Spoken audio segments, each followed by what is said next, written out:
As you probably know, during the Super Bowl, Israel was making its first moves into Rafah, which is the last refuge for the Palestinians. So I've been debating my rabbi friend instead of watching the game, and I asked a trusted friend, if we had the opportunity to kill Hitler as a baby, what would be the right thing to do? And she said, and I love it, she's like, well, what would Jesus do? How did he treat the money changers in the temple? And right now I have an opportunity to upset the turnip cart as it relates to what Israel is getting ready to do. But it means sharing part of a message that might be the only way to save these souls. So, anyway, my friend admits I'm not anti-Semitic and I can't be canceled. So let's see what happens next. Hopefully, peace. You're not anti-Semitic. The world is anti-Semitic, meaning the media. They're killing hundreds of thousands. People around the world, in Ukraine. The news is busy showing 5 ladies screaming in Gaza. They're just doing it to...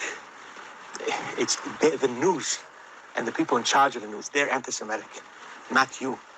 You see it. Every normal, healthy human, his blood boils when he sees it. But he doesn't realize that what behind it is an agenda. An agenda. And it's horrible what's going on.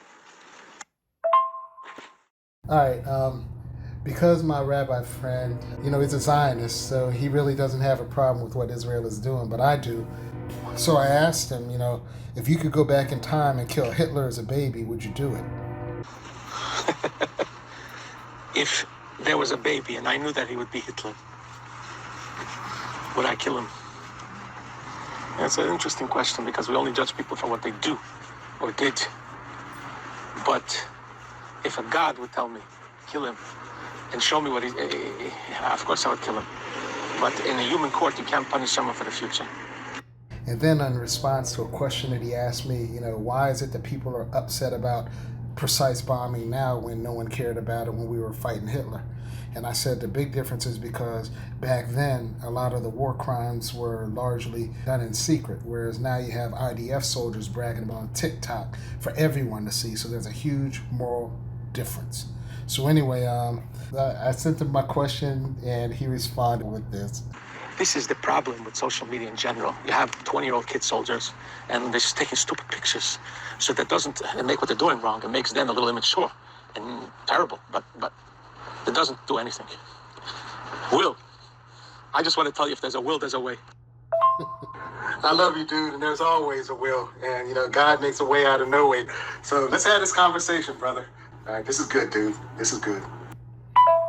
So anyway, that's the conversation I have going on with Rabbi Mendy right now.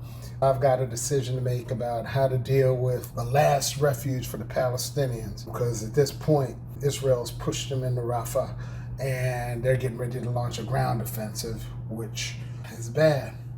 So if I could kill baby Hitler, what would I do?